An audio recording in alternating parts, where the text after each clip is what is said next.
Oh, hello everyone.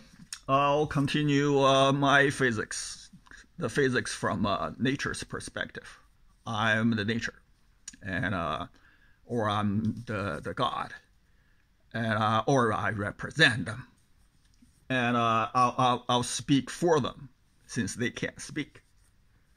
And I mentioned the dimension character of the mass, and of course the dimension character of the force. These two carries a dimension property, so to speak. Therefore, they cannot just go beyond their own dimension. For example, many popular sciences and science fictions tend to speak, the attack from other dimension, say from fourth dimension, and make it sound scary. But that fear is rather primitive. The primitive human being afraid of a big rock dropped on their head, or a big hammer. I mean, many legend or religious stories talking about a big hammer and smash you into pieces or into whatever. But in reality, if we pay a little bit more attention to human progress or human understanding of the nature, our history of gradually understand nature, what could hurt us the most, chances are the smaller things. Of course, I mean, if something big enough, say suppose one day Mars collide with the Earth, we can't do anything about that. Or the sun's supernova, and there's nothing we can do about that neither. Nevertheless, currently, what could hurt us are the smaller things, or throughout the human history of a few thousand years.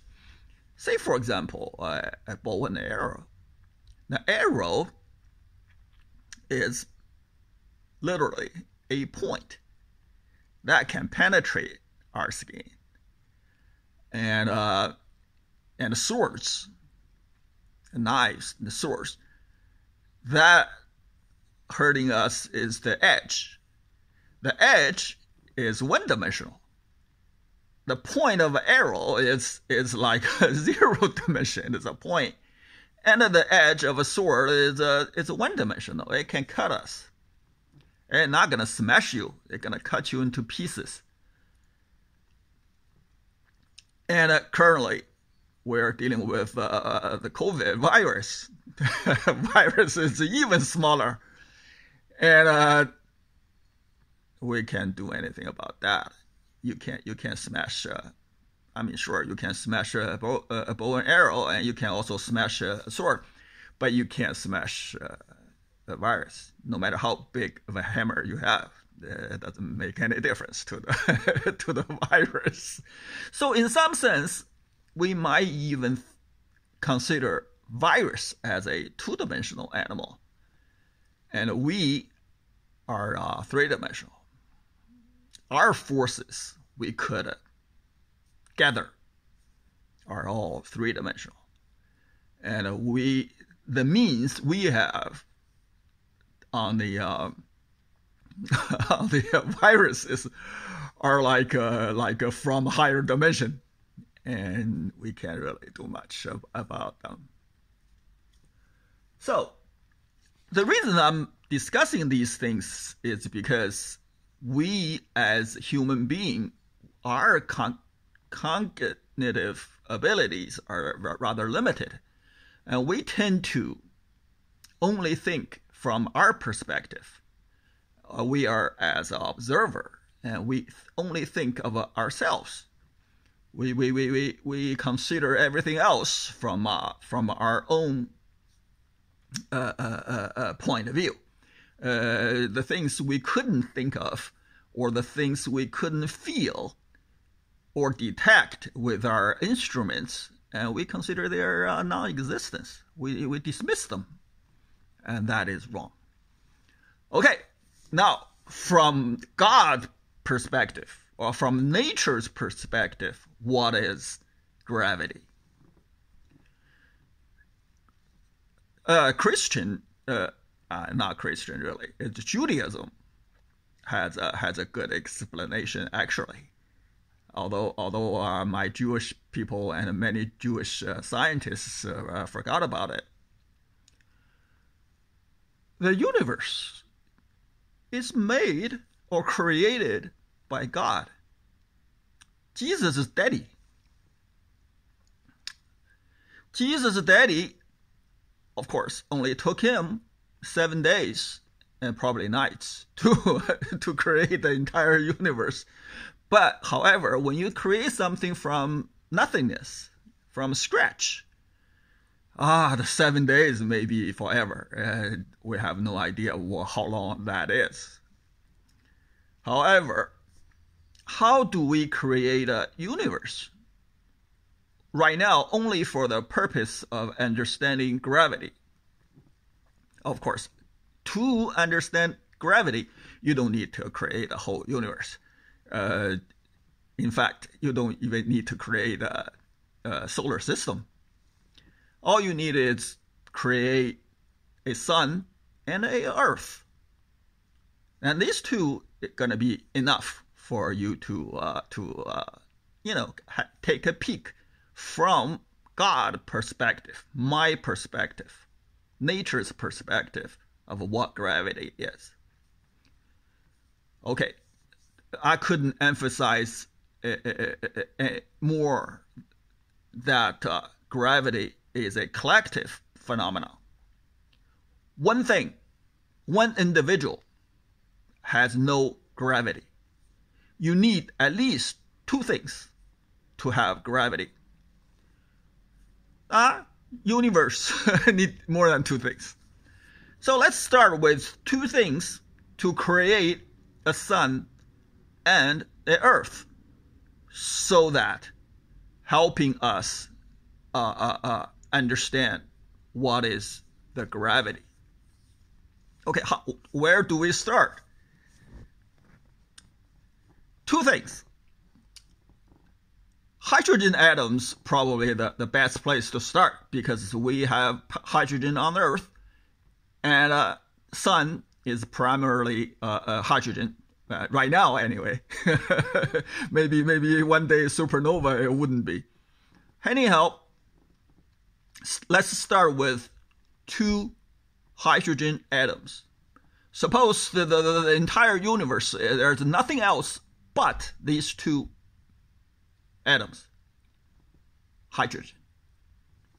Between them, the gravity is electromagnetic force. Or, in another word, is chemical bond. Then you can add another hydrogen atom, or add another atom, and so on and so forth, keep on adding. One side, you basically add nothing but hydrogen atom. Eventually, that's going to be the sun. And the other side, you add all kinds of atoms. So far we know about, hundreds or so atoms. You're going to eventually make up that Earth.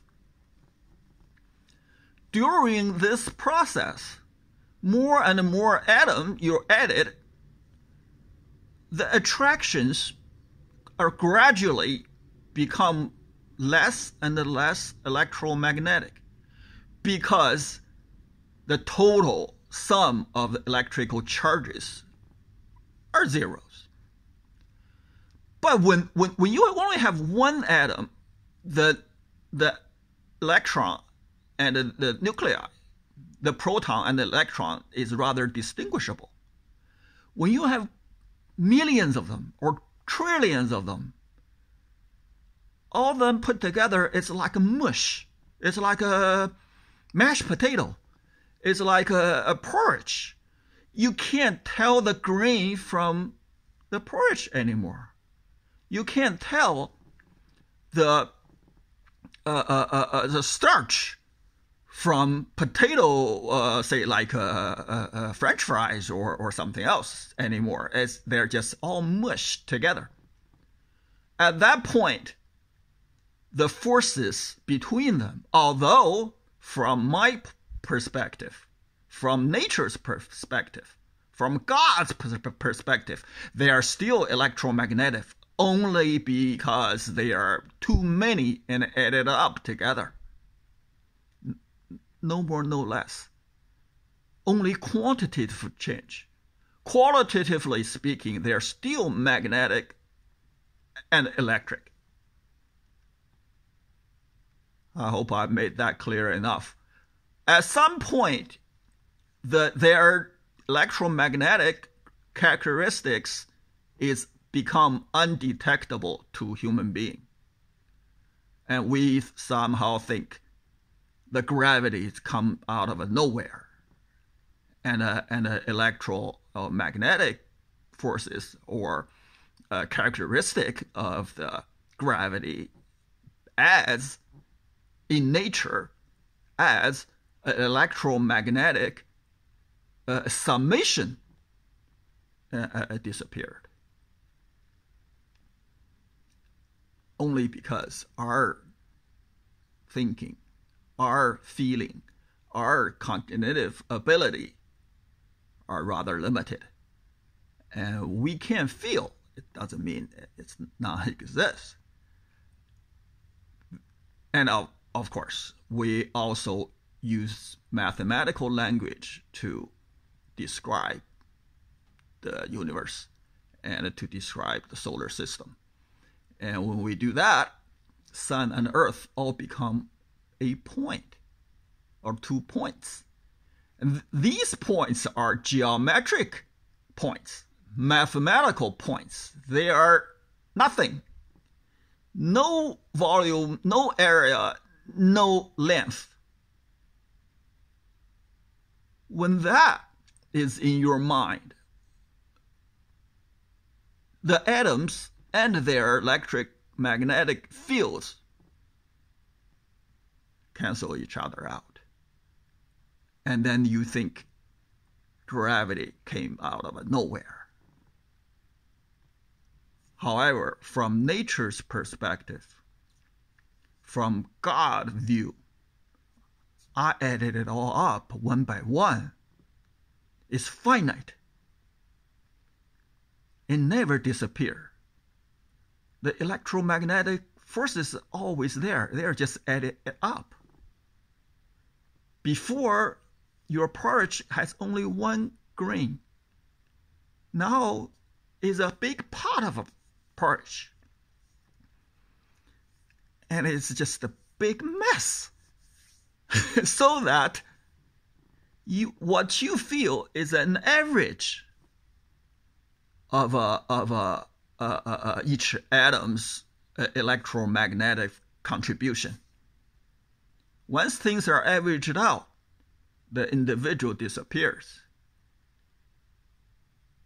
I hope I made that clear. And this is long enough already. Yeah, gravity is nothing really. I mean, it's only because human tried to do calculation, and came up. Newton came up with that formula, and later on Einstein had more. But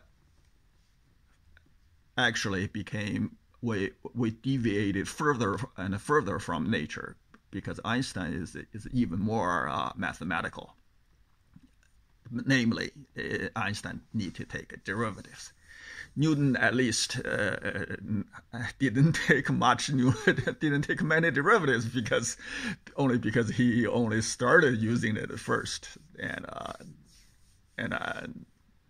the latecomers and just try to, for lack of a better word, just trying to be copycats, and when you copy the the pioneers, and you're not gonna go far. Alrighty, I'll see you tomorrow. Bye.